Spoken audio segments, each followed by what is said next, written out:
Assalamualaikum warahmatullahi wabarakatuh. Di sini saya akan membacakan poin B. Yang pertama, pengertian toharoh.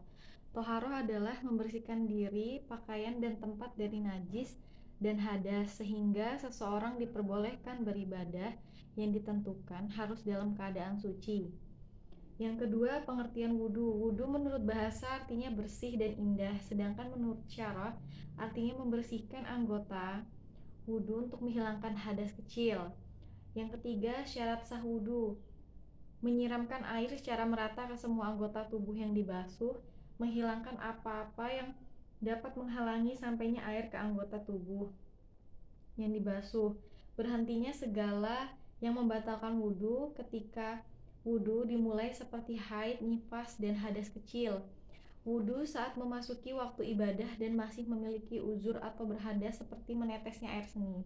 Yang keempat, sunnah wudhu yang dianjurkan Rasulullah: membaca bismillah, membasuh kedua telapak tangan sebelum memasukkan ke wadah air, berkumur, menghirup air ke hidung, mengusap seluruh kepala, mengusap kedua telinga luar dalam dengan air baru, menyisir jenggot tebal dengan jari, membasuh sela-sela jari tangan dan kaki, mendahulukan bagian kanan baru kiri, menyucikan masing-masing 3 kali, mualat tidak terputus, membasuh antara satu anggota wudhu dengan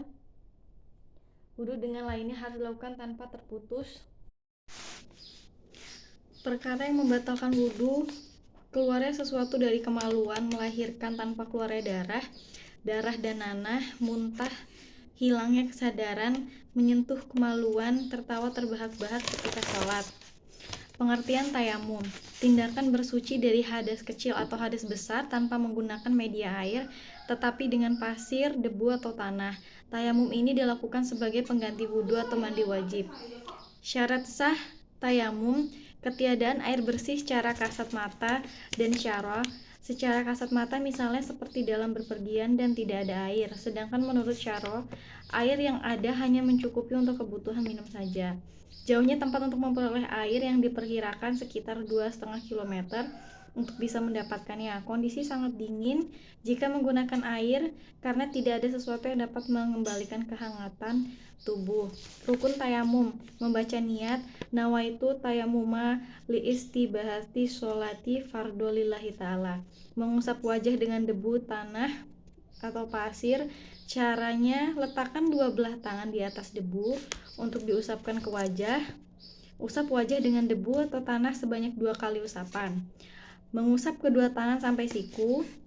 Yang membatalkan tayamum: semua hal yang membatalkan wudhu, menemukan air sebelum selesai melakukan sholat. Ini karena tayamum adalah pengganti air, bisa menggunakan air. Dikhususkan bagi orang yang sebelumnya tidak boleh menggunakan air karena sakit, setelah ia sembuh, tayamumnya batal. Murtad: karena tayamum hanya diperbolehkan bagi muslim. Pengertian sholat: suatu ibadah yang meliputi peragaan tubuh yang khusus dimulai dengan takbir dan diakhiri dengan salam. Salat merupakan ibadah yang mencakup berbagai ibadah di dalamnya seperti zikir kepada Allah Subhanahu wa taala, tilawah kitabullah, berdiri menghadap Allah Subhanahu wa taala, sujud, doa, tasbih, dan takbir. Salat fardu sebanyak 5 kali dalam sehari semalam, wajib dijalankan pada waktu-waktu yang telah ditentukan secara syariat. Syarat wajib salat beragama Islam balik dan berakal. Syarat sah salat toharoh, artinya bersuci dan berhadas dan dari najis. Suci badan, pakaian, dan tempat sholat, mengetahui bahwa waktu sholat sudah tiba, menutup aurat, menghadap kiblat. Waktu sholat: terdapat 5 waktu dalam sholat. Yang pertama, sholat subuh dimulai dari jam 4.30 sampai 5.30. Sholat zuhur pukul jam 11.30 hingga waktu asar. Sholat asar pukul 3 hingga maghrib. Sholat maghrib pukul 18 sampai sholat isya pukul 7 hingga menjelang terbit matahari. Cara mengerjakan sholat: berdiri bila mampu, niat takbir pertama membaca Al-Fatihah, ruku tumaninah, membaca iktidal, sujud 2 kali, duduk antara 2 sujud, duduk tasyahud akhir, membaca doa tasyahud akhir, membaca sholawat Nabi Muhammad SAW saat tasyahud akhir salam pertama, tertib melakukan rukun sholat secara berurutan. Sholat sunnah terdiri dari rawatib, tahiyatul masjid, duha, istikharah, tahajud, dan tarawih dan witir. Sholat Jumat adalah aktivitas ibadah sholat wajib yang dilaksanakan secara berjamaah bagi laki-laki muslim setiap hari Jumat yang menggantikan sholat zuhur. Sholat jamak, salat yang dilaksanakan dengan mengumpulkan dua sholat wajib dalam satu waktu, seperti sholat zuhur dengan asar dan sholat maghrib dengan isya. Sholat qasar, melakukan salat dengan meringkas atau mengurangi jumlah rakaat sholat yang bersangkutan. Pengertian puasa, menahan diri dari makan dan minum segala perbuatan yang membatalkan puasa, mulai dari terbit fajar hingga matahari terbenam. Pengertian zakat, harta tertentu yang wajib dikeluarkan oleh orang yang beragama Islam dan diberikan kepada orang yang berhak.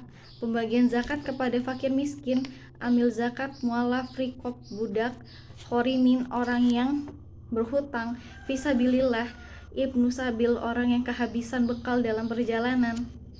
Lembaga zakat, infak, dan sodakoh, pengumpulan dan penindustrian zakat. Ada dua lembaga pengelolaan zakat di Indonesia, yaitu Badan Amil Zakat Nasional atau Baznas adalah lembaga pengelolaan yang dibentuk pemerintah. Kemudian ada LAS, Lembaga Amil Zakat, lembaga yang dibentuk oleh masyarakat, memiliki tugas pembantu pengumpulan, penindustrian, dan pendayagunaan. Kemudian UPZ, satuan organisasi yang dibentuk oleh Basnas untuk pengumpulan zakat. Cara penindustrian disebutkan dalam pasal 26 UU nomor 23 tahun 2011. Penindustrian dilakukan berdasarkan prioritas, yaitu pada fakir dan miskin. Assalamualaikum warahmatullahi wabarakatuh.